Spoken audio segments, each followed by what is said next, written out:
하나님의 나라의 비유의 말씀을 함께 나누고 있습니다. 오늘은 잔치 비유를 여러분들과 나누도록 하겠습니다. 예수님의 비유 중에 잔치에 관한 비유들이 상당히 많이 나옵니다. 왜 그럴까요? 하나님의 나라는 잔치와 같기 때문입니다. 여러분, 잔치하면 여러분들은 어떤지 모르겠습니다만은 저는 어릴 때 생각이 많이 납니다. 시골에서 자랐기 때문에 동네 잔치를 자주 하면 동네 잔치 하는 집에 어슬렁슬렁 하면서 지나가면 야 이리 와 이럽니다. 그러면 거기 들어가서 먹을 거 이렇게 얻어먹고 그렇게 했던 경험이 있습니다. 결혼식이나 아니면 그 장례식 이런 것들도 집에서 하는 경우가 많았기 때문에 요즘은 이제 장례식은 집에서 거의 안 하죠. 결혼식도 마찬가지입니다만은 동네에서 하는 그 결혼식과 그 장례식이 없어졌죠. 잔치 개념이 사실은 많이 사라졌다고 할 수 있습니다. 그러나 잔치의 핵심은 뭡니까? 누구나 들어오라는 겁니다. 왜냐하면 축하하는 시간이기 때문에. 여러분 축하하는데 너의 신분이 뭔지 물어보지 않습니다. 동네 잔치는요. 물론 어떤 큰 잔치, 의미 있는 잔치 또는 대통령이 부를 때 그 잔치는 사실 아이디가 필요하죠. 이 사람이 누구인지, 뭘 하는지, 아니면 몸에 무기를 소지했는지 안 했는지, 위험한 인물인지 아닌지, 범죄자인지 아닌지, 그리고 가난한지 부자인지, 학력이 어떤지 이런 거 다 따집니다. 그러나 동네 잔치는 그런 걸 따지지 않습니다. 하나님 나라는 어디에 더 가깝겠습니까? 대통령 궁에서 뭐 우리나라를 치면 청와대죠. 청와대나 아니면 미국으로 치면 백악관 같은 데서 하는 그런 잔치에 가깝겠습니까? 아니면 동네에서 하는 잔치에 가깝겠습니까? 두말할 것도 없이 동네에서 하는 잔치에 가까운 이미지라고 할 수 있습니다. 예수님이 하나님의 나라는 잔치와 같다 이렇게 말씀하셨을 때 가장 우리가 눈여겨 들어야 되는 건 뭐냐면 잔치는 누구나 평등하게 누구나에게 다 열려있는 초대라는 것입니다. 누구나 들어올 수 있습니다. 거기에 어떤 기준이 필요 없습니다.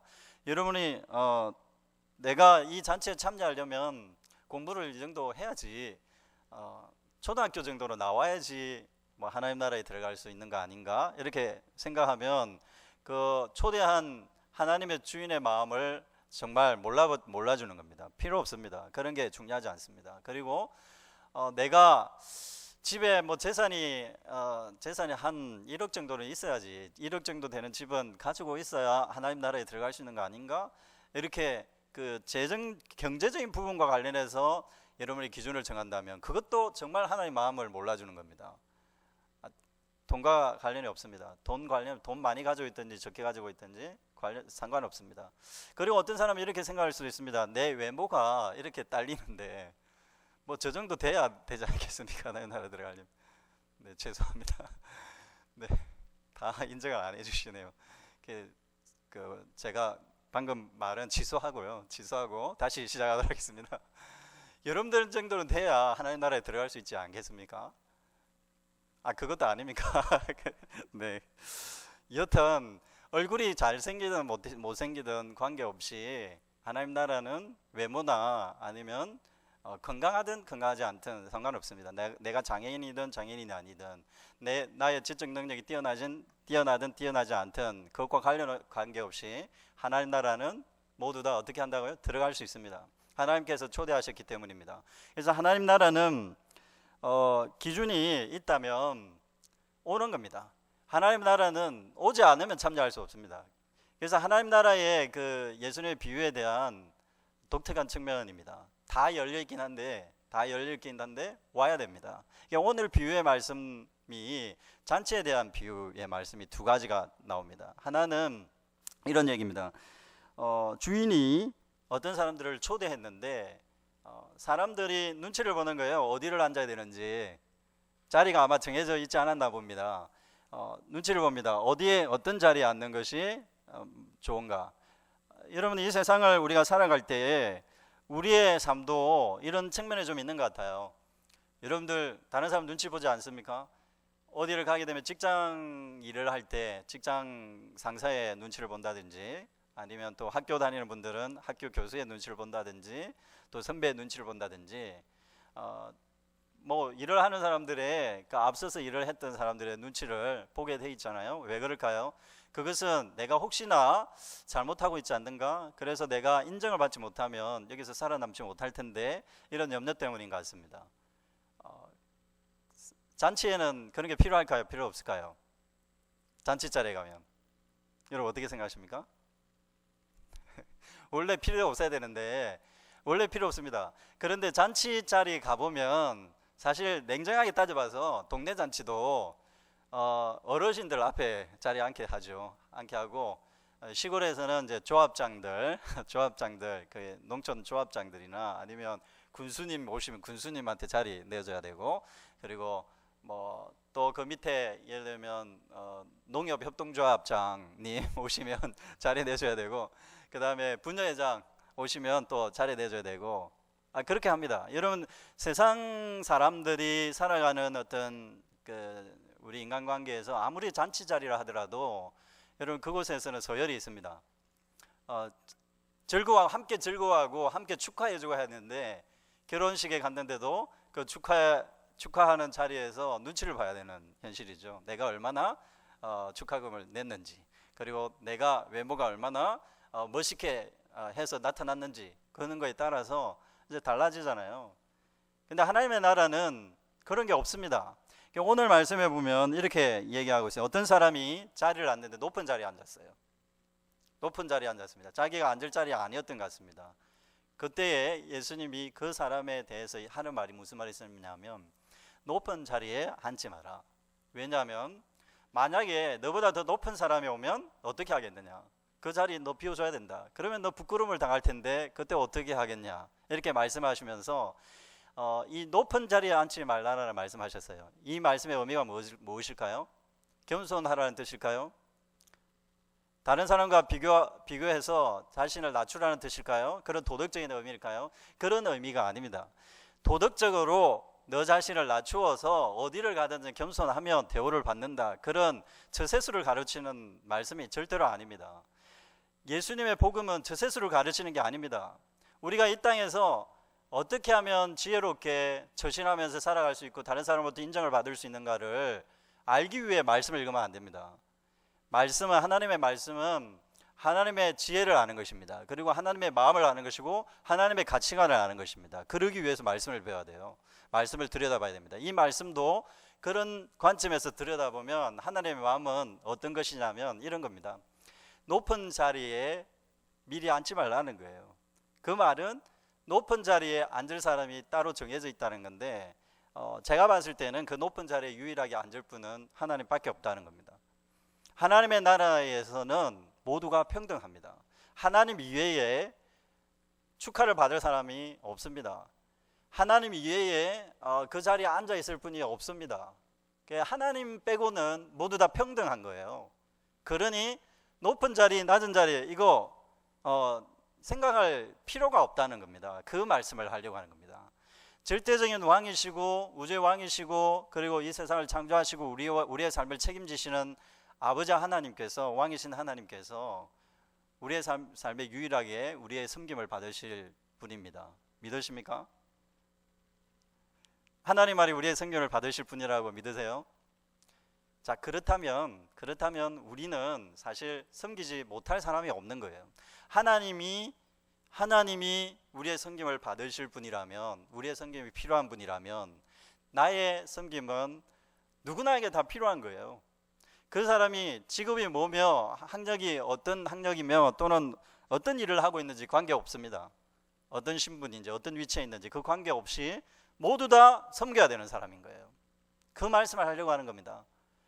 여러분들이 직장에서 지위가 뭐든, 여러분 바깥에서 예를 들면 뭘 하시든 저는 관심 없습니다. 그러나 중요한 것은 뭐냐면 하나님의 나라에서 정말 모든 사람을 섬길 준비가 되어 있느냐는 거예요. 자기가 어떤 능력을 가지고 있든, 자기의 신분이 뭐든, 자기의 재력이 어느 정도 되든 그 관계없이 하나님 나라의 절대적인 기준에 의해서 나는 아무것도 아닌 사람입니다. 하나님 앞에서 나는 하나님만을 절대적으로 섬기겠습니다. 내 모든 것은 하나님의 것입니다 라고 고백하면서 높은 자리에 앉지 않으려고 하는 자세를 가지고 있습니까? 그것이 하나님 나라의 중요한 가치라는 거예요. 높은 자리에 앉으려고 하지 마라. 이 세상에는 높은 자리, 낮은 자리 없다라는 거예요. 하나님 나라에 높은 자리, 낮은 자리 없다는 거예요. 현대의 교회가 안타까운 게, 저도 목사이지만 안타까운 게 많이 있어요. 그 중에 하나가 뭐냐면 교회도 외모를 보고 판단한다는 겁니다. 저 사람이 소위 말해서 세상에서 뭐 하고 있는지 보고 판단하는 거예요. 그리고 저 사람이 어느 정도 돈을 가지고 있는지, 어느 정도 부자인지, 집을 가지고 있는 사람이냐 아니냐에 따라서 대우가 달라져요. 그리고 세상에서 뭘 하고 있느냐에 따라서, 어떤 직장에 다니고 있느냐에 따라서 보는 시각이 달라져요. 눈빛이 달라져요. 교회에서. 너무나 안타깝고 정말 하나님의 마음을 아프게 하는 일이라고 할 수 있습니다. 예수님이 유대인들이 그렇게 하는 태도들을 보고 비판하셨어요. 유대인들이 너희들 뭐하냐, 그게 무슨 꼴이냐, 이렇게 비판을 하셨어요. 하나님의 나라에, 하나님의 교회에, 하나님의 나라라고 하는, 하나님의 백성이라고 하는 자들이 그 모양 그 꼴로 지금 생활하고 있냐, 그런 가치관으로 하나님의 나라를, 하나님을 섬긴다고 하느냐, 이렇게 비판하고 있는 말씀이라고 볼 수 있습니다. 하나님 앞에서는 모두 다 평등합니다. 하나님 앞에서는 잘난 사람 없습니다.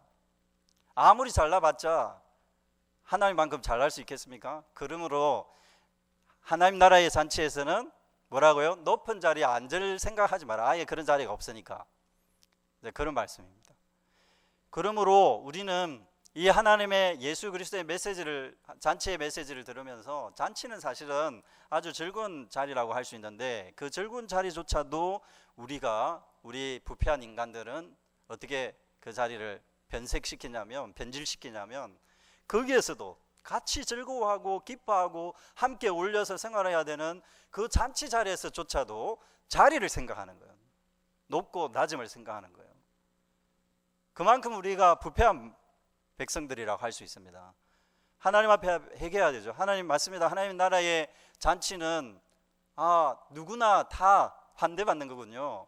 그 사람이 어떤 조건과 어떤 삶의 모습을 가지고 있든, 심지어는 그 사람이 죄인이든 부정한 사람이든 다 환영을 받는 거군요. 도덕적으로 미천한 자라 하더라도 환영을 받는군요. 그렇게 고백할 수 있도록 우리에게 예수님께서 말씀하시는 거라고 볼 수 있습니다. 하나님의 나라는 모두 다, 하나님 나라의 잔치에는 모두 다 평등하게 참여할 수 있습니다. 높은 자리 보시면 안 됩니다. 없습니다. 그런 자리가. 그리고 두 번째 잔치 비유가 등장하는데요. 그 밑에 보시면 다른 잔치 비유가 하나 더 등장합니다. 이 잔치는 주인이, 어떤 잔치를 배설한 주인이 사람들에게 초대장을 보냈습니다. 유대인들의 그 잔치를 잘 아셔야 됩니다. 유대인들의 잔치는 사실 아주 엄밀하게 모든 사람들에게 잔치에 참여할 사람들을 미리 정합니다. 그러니까 물론 동네 잔치에서 결혼식이나 뭐 연예인을 베풀 때 누구나 올 수 있는 공간은 있습니다. 그러나 반드시 초대할 사람에게 초대장을 보내게 되어 있습니다. 초대장을 보내든 아니면 그 옛날 당시에는 종이 있었으니까 종을 보내어서 오시겠습니까? 라고 이렇게 확인을 하고 나서 잔치의 규모를 정합니다.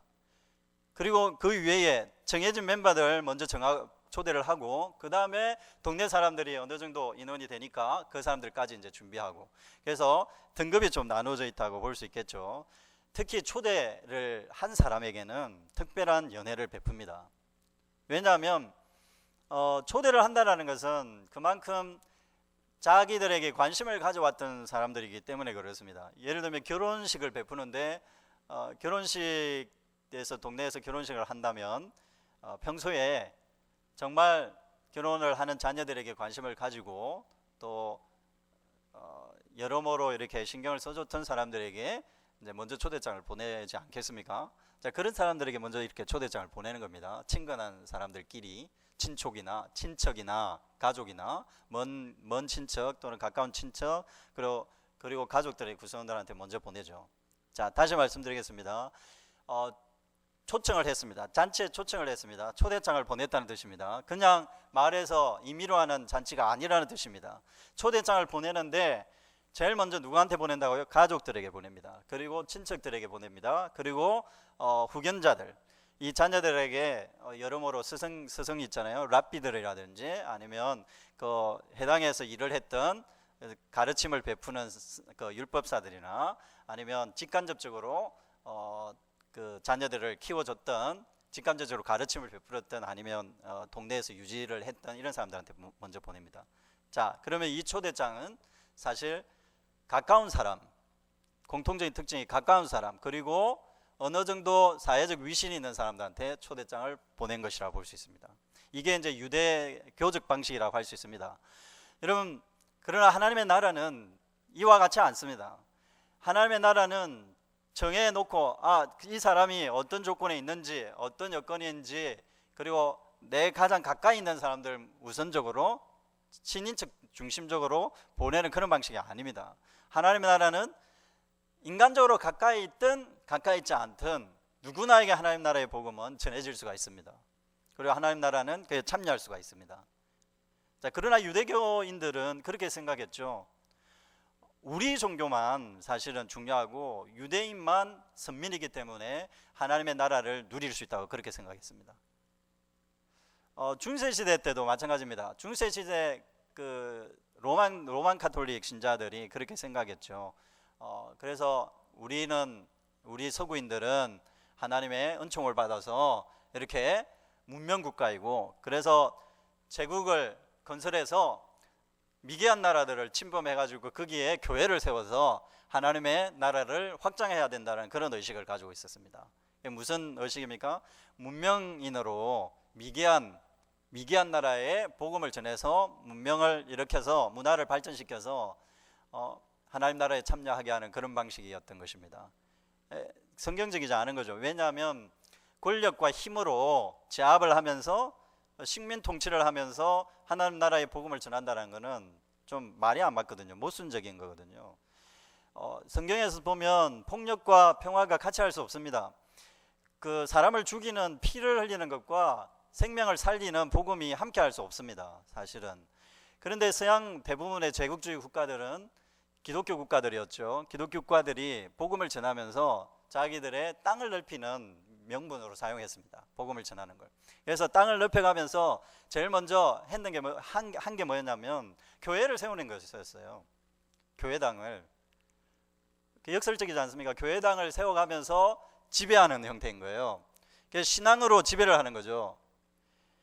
이런 방식이었습니까? 하나님의 나라가? 그렇지 않습니다. 오늘은 종교개혁주일입니다. 종교개혁주일인데 종교개혁이라는 것은 그런 겁니다. 로마 가톨릭이 부패했을 때 마틴 루터가 원래 신부였죠.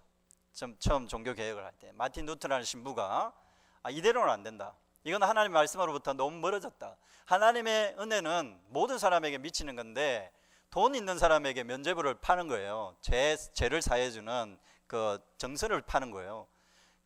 그렇게 해서 그 정서를 사고 죄를 사해주는 일을 신부들이 하는 거예요. 그걸 보고 자기도 사제인데 이건 성경적이지 않다고 생각한 거예요. 너무나 성경으로부터 멀어졌고 하나님의 말씀으로부터 멀어졌고 성경의 가치로부터 멀어졌고 하나님의 나라의 가치가 멀어지고 권력자들, 힘을 가지고 있는 자들이, 돈을 가지고 있는 자들이, 그리고 잘난 사람들이 모든 것을 휘두르는 교회의 복음을 그런 사람들이 주물럭주물럭거리는 그것으로 부패해버렸다는 거예요. 그게 복음이 없고 오직 하나님의 은혜도 없고 오직 성경도 없고 오직 하나님의 그 함께하심이 없는, 오직 믿음이 없는, 오직 하나님의 은혜, 오직 성경, 오직 믿음, 이것이 사라진 가톨릭 교회를 보면서 자기가 안타까워해가지고 루테르메르크 대성당에 95개 조항을 딱 달았잖아요. 그게 이제 시초입니다. 종교개혁이 일어난. 그러면서 급격하게 이 로만 가톨릭의 부패한 부분에 대해서 새롭게 하나님 나라를 세워야 한다는 운동이 시작됐는데 그렇게 해서 세워진 교회가 개신교입니다. 저희들 장로교회를 포함해서 개신교입니다.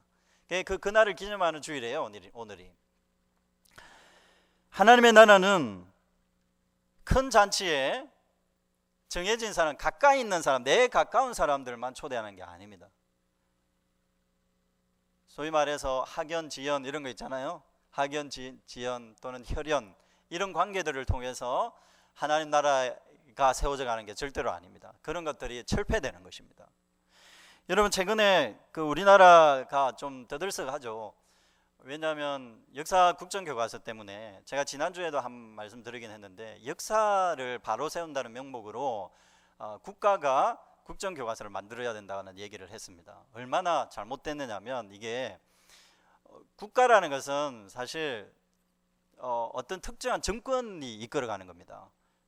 그렇잖아요. 우리나라도 정권이 계속 바뀌잖아요. 보수적인 정권이 들어섰다가 또는 좀 중도적인 정권이 들어섰다가, 아직 많이 진보적인 정권은 아직 들어서지는 않았지만 앞으로 들어설 겁니다. 그러면 이게 정권에 따라서 국가의 그게 달라져요.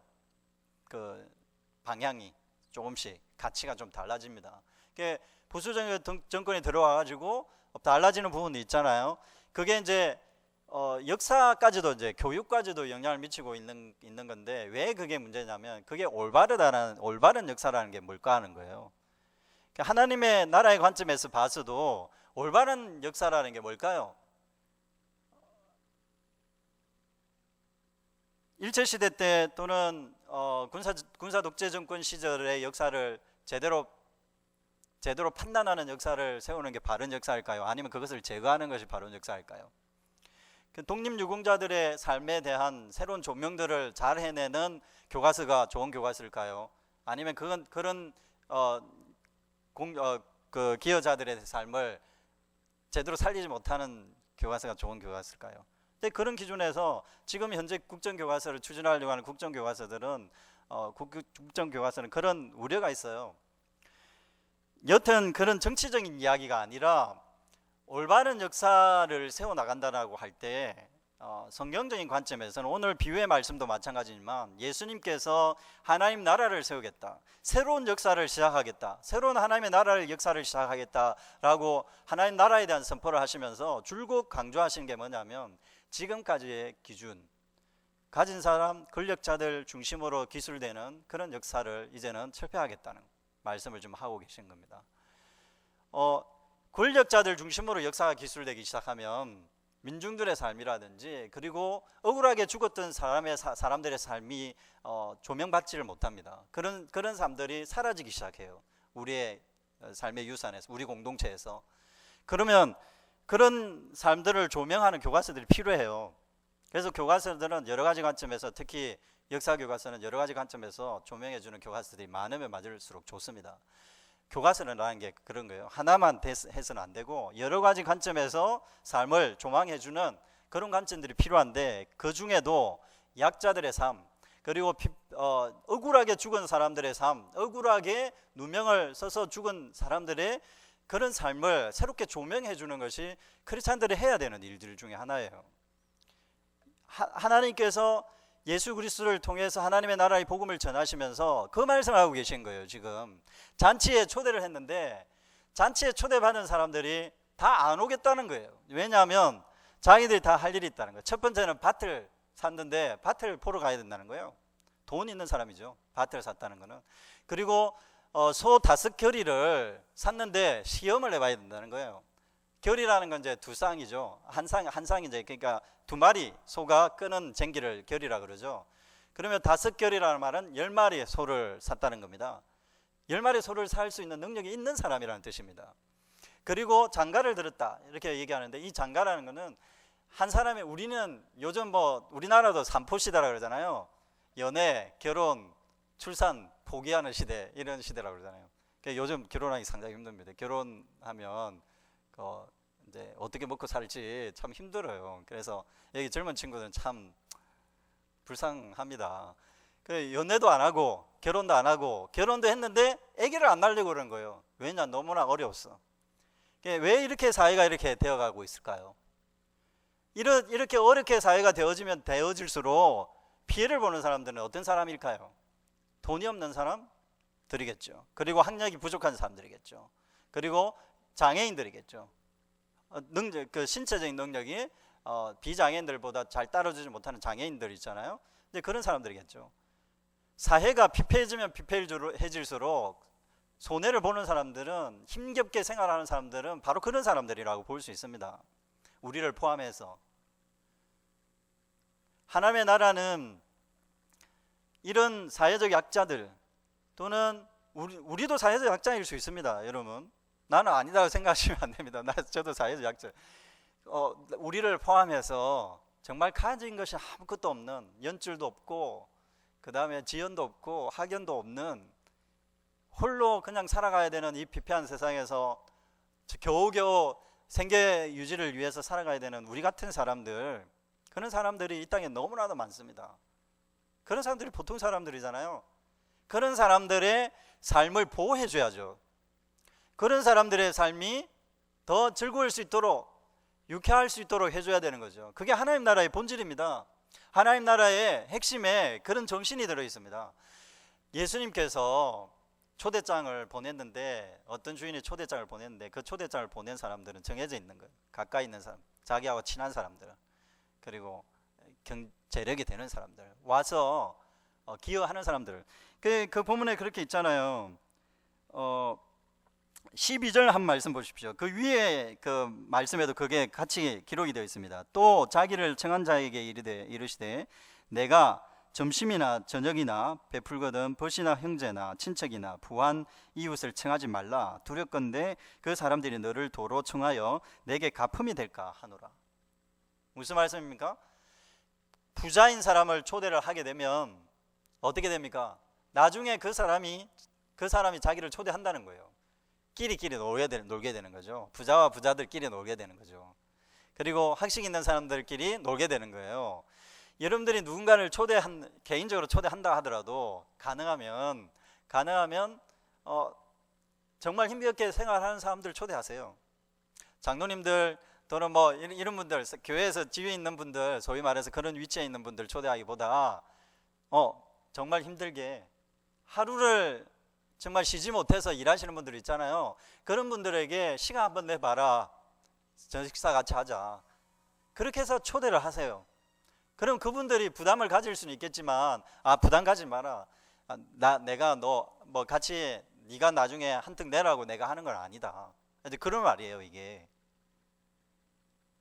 돈 있는 사람에게 대접을 하게 되면 자기도 그만큼의 지위에 있는 사람이라는 것을, 지위를 이렇게 계급을 만들려고 하는 태도인 거예요.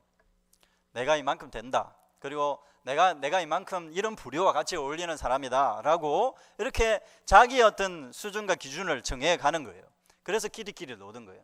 교회에서 끼리끼리 놀면 안 됩니다. 교회가 학식 있는 사람끼리 모인다든지, 아니면 좀 그렇게 살고 사는 분들끼리 모인다든지 그렇게 하면 안 돼요.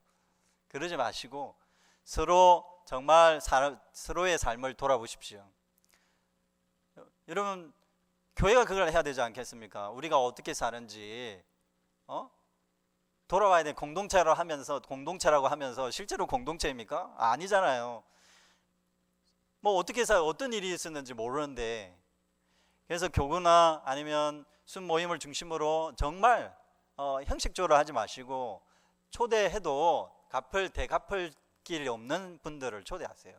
초대하셔서 그분들을 조용하게 초대하셔서 식사 같이 나누시고 위로하시고 함께 기도하시고, 그렇게 하나님 나라를 세워나가는 겁니다. 이게 개인적인 선에서 끝나는 게 아니라 이게 사회적으로 넓혀져 나가면 어떻게 되겠습니까?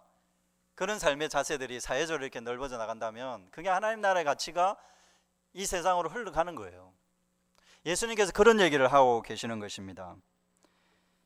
21절 말씀입니다. 종이 돌아와 주인에게 그대로 구하니 이에 집주인이 노하여 그 종에게 이르되 빨리 시내의 거리와 골목으로 나가서 가난한 자들과 몸 불편한 자들과 맹인들과 저는 자들을 데려오라. 다 거절을 했습니다. 초대했던 사람들이. 그 유대인들을 가리키는 거죠. 첫 번째는 유대인들을 하나님께서 부르셔서 아브라함의 후손으로 이 세상에 복을 나누는 공동체로 그들을 부르셨는데, 유대인들이 그것을 거절했어요. 하나님 나라의 그런 가치를 싫어했어요. 하나님, 왜 하나님 나라가 그런 식으로 돼야 됩니까? 라고 받아들이지 않은 거예요. 하나님의 생각을 도저히 이해하지 못하겠습니다. 하나님 나라라면 멋들어지게 정말 잘 나가는 사람들 잘 나가게 하고 그렇게 해야 되는데, 왜 굳이 잘 나가는 사람들을 내려앉혀서 평균케 하려고 합니까? 하나님 나라는 평균케 하는 거거든요. 평등한 공동체거든요. 잘 나가는 사람 잘 나가게 하고 돈 잘 버는 사람 돈 더 잘 벌게 축복해 주는 게 교회야지. 왜 그 사람들이 돈 많이 벌고 학력이 좋은 사람들이 그렇지 않은 사람들을 더 돌아보라고 합니까? 자기들도 살기 힘든데. 도저히 이해 안 됩니다. 하나님 나라가 그런 거라면 저 하나님 나라에 참여하지 않겠습니다 라고 유대인들이 그렇게 한 거예요. 여러분들 혹시 그렇지 않습니까? 우리도 말로는 그렇게 하지 않고 생각으로는 그렇지 않다고 생각을 할 수도 있습니다. 여러분, 우리가. 그러나 우리의 삶의 태도를 보면 정말 그렇지 않을 때가 있어요. 우리 자신도 우리의 생각을 배신합니다. 우리의 믿는 바를 배신할 때가 많아요.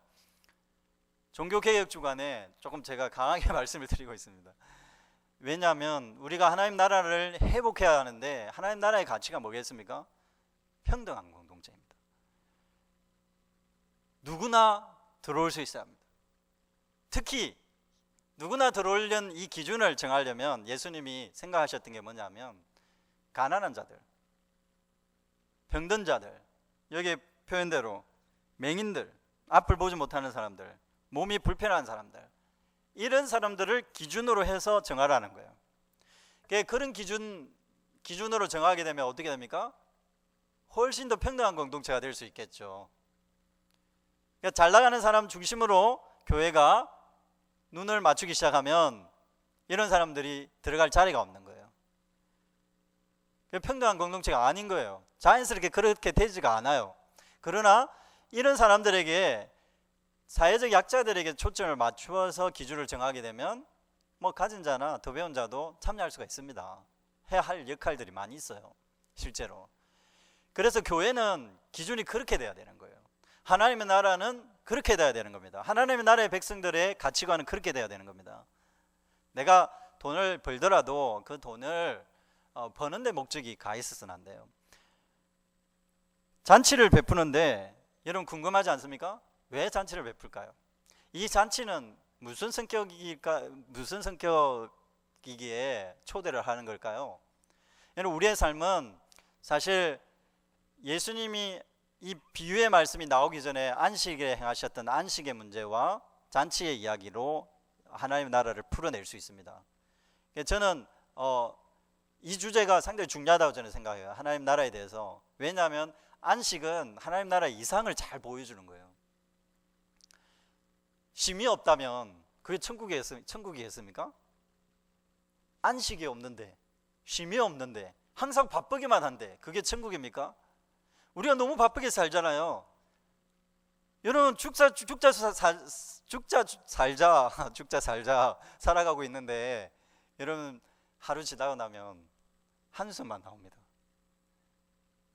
우리 인생이 그렇게 살아가고 있어요. 뭔가 잘못되어 있어요. 하나님의 나라는 그것에 대해서 도전하고 있습니다. 왜 그렇게 바쁘게 사냐고, 무엇을 위해 달려가고 있냐고, 왜 그렇게 돈을 벌고 있냐고, 왜 그렇게 높은 자리에 가려고 하느냐고, 왜 그렇게 많이 배우려고 하느냐고. 배우지 말고 돈을 벌지 말고 노력하지 말라는 게 아닙니다. 우리가 하긴 하는데 하는 것이 많은데 내용이 빠져 있어요. 없어요. 내용이 없어요. 뭘 위해서 하는지. 생존을 위해서 한다는 유일한 이유는 있어요. 가족들을 위해. 그러나 그것도 따지고 보면 가족들을 위한 게 아닐 수도 있습니다. 그런 거 있잖아요. 자녀들을 위한다고 하면서 엄마 아빠가 돈 번다고 밖에서 다 있는 거예요. 그러면 애들은 어떻게 해야 합니까? 돈으로 교육을 시키는 방식인 거죠. 물론 우리 사회가 너무 안 좋아서 그렇게 살아야 돈을 벌 수 있어요. 너무나 안타까운 거죠. 그래서 하나님의 나라를 걱정하고 하나님 나라를 추구하는 우리가 기도를 해야 합니다. 하나님, 이 사회가 너무나 하나님 나라 성격과는 반대되어 있습니다. 안식이 없습니다. 하나님의 나라의 잔치 같은 그런 풍요로움이 없습니다. 너무나 피폐해 있습니다. 하나님 긍휼히 여겨 주십시오 라고 기도해야 합니다. 사회에 일어나는 사건들을 보면서, 뉴스를 보면서 기도하셔야 합니다. 왜 우리 사회가 이렇게 엉뚱하게 가고 있는지 우리의 책임입니다. 우리가 그걸 원하지 않으면서도, 하나님 나라의 가치를 추구하는 우리들이 그걸 원하지 않으면서도 이것을 따라가고 있는 거예요. 브레이크를 걸어야 합니다. 하나님 나라의 가치가 이것이라고 그런다면 내가 쉼과 잔치를 가진 삶을 한번 살아가 보겠습니다. 쉽지 않지만 그게 무엇인지 구체적으로 고민을 많이 해야 되겠지만 내가 쉼을 가지겠습니다. 그리고 나의 가족이 쉼을 누리겠습니다. 안식일에 병을 고쳐주셨는데 예수님께서 앞에 제가 지난주에 말씀드릴 때는 예수님이 병을 고쳐주니까 해당장이 왜 안식일에 병을 고쳐주냐, 해당장이 브레이크를 걸었어요. 그런데 예수님이 지금에는 예수님이 그렇게 말씀하세요. 내가 안식일에 병자를 고쳐주는 게 안식일을 위해 유익하겠냐 아니겠느냐, 안식일에 정신에 위배되겠느냐 위배되지 않겠느냐, 이렇게 질문을 먼저 하셨어요. 공세적으로. 자, 안식일에 병을 고쳐주는 게 율법 형식을 지키는 것보다 더 중요하겠습니까? 아니죠. 율법의 정신이라는 것은 사람을 이롭게 하는 겁니다. 생명을 살리는 겁니다. 생명을 살려야 안식을 누리죠. 고생하고 있는데 안식하라 안식하라 말만 한다고 되겠습니까? 사회적으로 우리가 노력을 해야죠. 기도만 하고 있어서는 안 되고, 내 삶을 하나님께서 안식하게 해주십시오라고 간구해서만 해서는 안 되고, 내가 포기할 걸 포기해야죠. 내가 끊을 걸 끊어야죠. 내 스스로 정말 복잡한 인생을 살아가는, 피폐한 인생을 살아가는 그 체인에 걸어놓고는 내가 안식을 누리겠습니다, 이렇게 해서는 안 됩니다. 빠져나와야 합니다. 빠져나와야 되는 것이라면 빠져나올 수 있어야 합니다. 그리고 내가 살아가는 그 현장 가운데서 하나님의 나라의 가치를 실현하기 위해서 몸부림쳐야 합니다. 노력을 해야 합니다. 내가 몸이 힘들더라도 마음만큼은 힘들지 않아야 되지 않겠습니까? 안식은 몸과 마음이 다 위로를 얻는 것이긴 합니다만은 현대사회가 너무 힘드니까 마음이라도 힘들지 않은 선택을 해야 합니다. 예수님께서 안식일에 정신은 뭐라고요? 생명을 살리는 것이다. 여러분 생명을 돌아보십시오. 여러분 자신을 돌아보십시오. 하나님께서는 여러분을 너무나 소중하게 여기십니다. 여러분들이 정말 이 세상의 자본주의에 사로잡혀서 허덕허덕하는 삶을 하나님께서 원하지 않습니다. 돈을 벌어야 되겠지만 그 자리에서도 여러분 끊임없이 하나님께 의탁하십시오. 하나님, 나의 생명을 풍요롭게 해주십시오. 내 몸이 피곤합니다. 내 영혼이 갈급합니다. 하나님, 목마른 사슴이 시냇물을 찾아 헤매듯이 내가 주님의 그 평화로움, 평안을 갈급해합니다. 하나님 채워주십시오. 안식을 주십시오. 우리 가족에게 안식을 주십시오. 그리고 내가 떠나야 할 자리는 떠나겠습니다. 그리고 과감하게 하나님의 나라의 가치를 붙잡고 나도 다른 생명을 살리는, 단순히 전도하는 얘기가 아니라 다른 사람들의 삶을 생각하면서 내 삶을 가꾸어 가는 거 있잖아요. 나 혼자 이기적인 자세가 아니라 내가 지금 하는 일이 다른 사람의 삶을 피폐하게 만들고 있을 수도 있습니다. 그러므로 내가 하는 일이 다른 사람의 삶을 풍요롭게 하는, 생명을 살리는 일이 되겠습니다. 주일에 와서, 안식일은 없어졌지만 안식일을 대체하는 주일에 와서 하나님께 예배하는 자리에서 일을 하려고 들지 마시고, 일을 해야 되시는 분들도 있지만 일을 하시면서도 하나님, 나의 이 섬김이 다른 사람을 평화롭게 하고 안식을 누리게 한다면 정말 큰 기쁨입니다. 거기서 그 기쁨을 찾으셔야 합니다. 천국의 희락을 찾으셔야 됩니다. 여러분에게 그런 천국의 희락이 넘쳐나기를 바랍니다. 말씀을 맺겠습니다. 초청을 했습니다. 그 초청하는 잔치 자리는 어떤 자리라고요? 모두가 평등해지는 자리입니다. 모두가 평등해져야 진정한 안식이 찾아오는 거예요. 내가 다른 사람을 무릎 꿇리고, 그리고 다른 사람의 어깨를 짓누르고 다른 사람의 머리를 짚고 올라서서 내가 1등을 한들 그것이 무슨 기쁨이겠습니까? 내가 다른 사람보다 많은 재산을 가지고 있던들 그게 무슨 참다운 안식이겠습니까? 나눠주십시오. 가지고 계신 분들은. 그리고 하나님께서 내가 약자라고 생각하고 내가 가난한 자고 내가 핍절한 자라고 생각하시면 여러분들이 당당하게 구하십시오. 하나님, 내가 정말 힘듭니다. 하나님 채워주십시오. 왜냐하면 하나님께서는 평균케 하는 일에 진짜 관심이 많으십니다. 여러분, 다른 사람 비교해서 내가 이 정도 안 되기 때문에 하나님 채워주십시오 이렇게 구하는 것하고, 하나님 정말 다른 사람과 비교할 생각 없습니다. 내가 하나님 안에서 하나님 나라의 그 풍요로움을 내 삶에서 누리겠습니다 하는 그 자세는 상당히 달라요. 저는 여러분에게 그렇게 요청드립니다. 하나님의 백성으로서 다른 사람과 비교하면서 이 세상 자본주의에서 추구하는 그 자본주의의 목표를 따라 사는 게 아니라, 하나님 나라의 가치 있잖아요. 그 정신을 배우기 위해서 노력하십시오. 하나님 나라가 어떤 가치를 여러분한테 나눠주고자 원하는지 그 정신을 성경에서 계속 배워가야 합니다. 그리고 그것에 대한 확신이 든다면, 저는 저 나름대로 하나님 나라는 평균케 하는 이 정신이 들어있다고 생각하거든요. 평균케 하는 것은 많은 사람들에게 내가 안식을 내 혼자서 쟁취하는 게 아니라, 착취하고 내 혼자만 가지는 게 아니라 다른 사람과 나누는 거 있잖아요. 안식을 나눠야 합니다. 내 하는 일이 다른 사람을 힘들게 해서는 안 돼요. 기업가이면 다른 사람 노동자들의 대우를 잘 해주십시오. 그리고 여러분이 교육자라면 학생들을 괴롭히지 마십시오. 학생들을 괴롭히지 마십시오. 학생들 너무 힘들게 생활하고 있잖아요. 정말 자기 하고 싶은 거 하게 해주세요. 저는 제 자녀들을 자기 하고 싶은 거 하도록 합니다. 그러니 행복해해요. 왜냐하면 부모로서 자녀를 들볶으면 안 됩니다. 평화가 없는데, 가족의 평화가 없는데 교육이 되겠습니까? 그게 하나님 나라 정신에 어긋나요.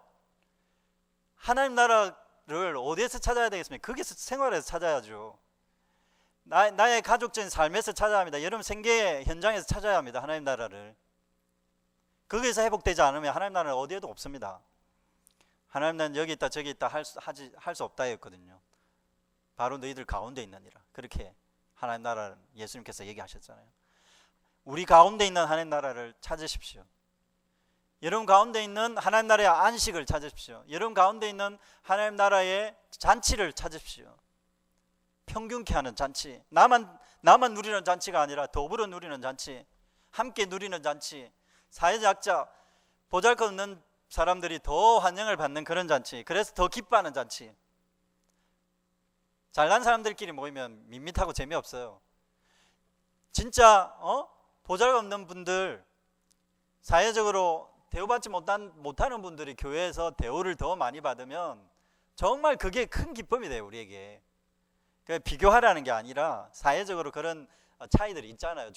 이미 우리가 그런 사람들이 더 많이 교회에 와서 또 하나님 나라에서 우리 모임에서 또 나를 통해 그 하나님 나라의 더 기쁨을 누릴 수 있다면 그게 진정한 안식이고 하나님 나라의 잔치라고 할 수가 있겠습니다.